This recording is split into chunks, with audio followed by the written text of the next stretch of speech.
Hey guys, welcome back to another Something in About 5 Minutes. My name is Mike, and on today's episode, we are talking all about jugular vein distension, JVD. So let's get started. So guys, the purpose of talking about jugular vein distension is really when we're talking all about the cardiac assessment. There needs to be certain things that we do within the cardiac assessment that is specific to cardiac injury or illness. Now, I'm going to do future videos on the rest of the cardiac assessment, but there really needs to be a breakdown of jugular vein distension because the way we teach it in EMT class is completely inaccurate, and you're really not going to be able to find it unless there's some like astronomically distended jugular veins and you just can't miss them. Okay, so first we need to talk about the causes of jugular vein distension. So like I said, the causes that we're looking for are cardiac specific, whether it be injury caused by trauma or illness caused by some disease process, right? So we want to look for signs and symptoms of these different types of causes. Constrictive cardiac tamponade, right? That Beck's triad might clue us into starting to look for jugular vein distension, right? Right-sided heart failure, right? CHF, when the right side fails and now that blood is getting backed up into the superior and inferior vena cava, right? We get that peripheral edema. Pulmonary hypertension, when we can't actually get the blood flow out of the heart because of narrowed pulmonary arteries and veins, and now it's backing up through the right side of the heart and into the body. Okay, any obstruction in the superior vena cava, right? That's going to limit blood flow from the superior portion of the body or the upper half of the body, and make it so that those jugular veins pop because there's no other way for that blood to get down to the heart.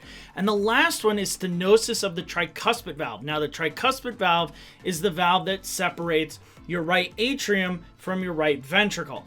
If blood isn't able to get down through that tricuspid valve effectively, it's going to then back up into the superior and inferior vena cava and ultimately back up into the periphery, including the jugular veins.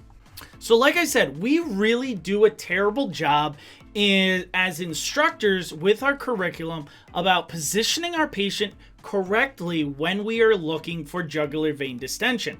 Typically, we don't even teach this on a medical patient, and we should be evaluating any type of cardiac chest pain or cardiac type symptoms. We should be evaluating for jugular vein distension, right? But we only teach it for trauma, right? There's always that head, and then we get to the neck and through their C-collar, because we've always gotten that C-collar on by then. On our sheets, we're like, we're going to check for tracheal deviation and jugular vein distension.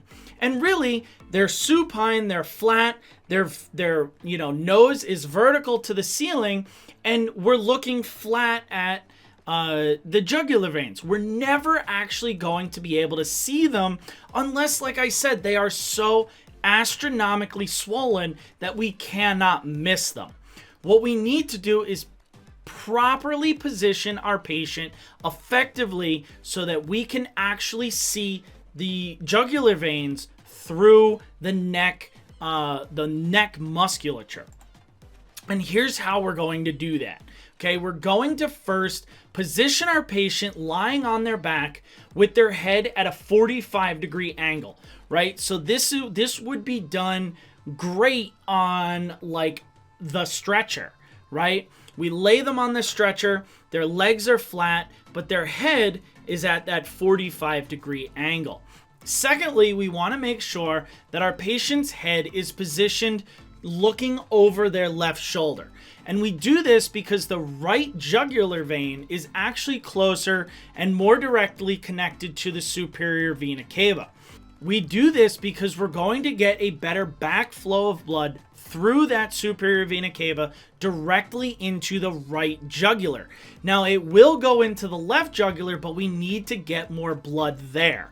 So this is why we want to look at the right one first. If it's happening on the right, it's inevitably going to happen on the left. Okay?